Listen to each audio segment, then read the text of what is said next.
guys, panoorin nyo kung paano gumamot ng isda. Okay guys.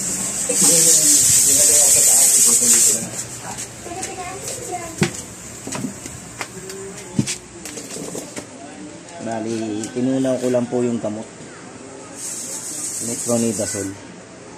Gagamutin po natin yung alagang isda natin na may sakit. Flower horn. Kasi ayaw niya kumain. Ngayon, hindi kaya ng tinutunaw sa aquarium na i-oral natin siya. Kainimin natin siya pamamagitan ng droppers. Iliin lang natin siya. Ayun o. Kita niya o. Kahit na kulay niya. May sakit yan. Ganyan. Ngayon.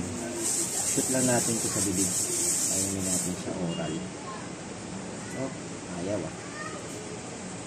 Ayaw mga.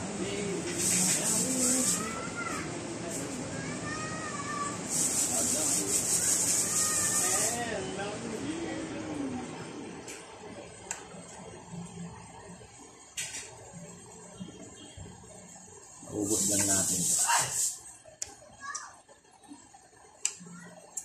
Para dumirekta sa lalamunan niya.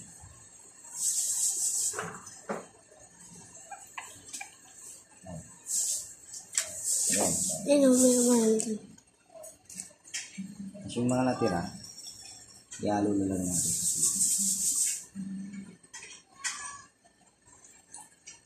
Yan, ganun lang po.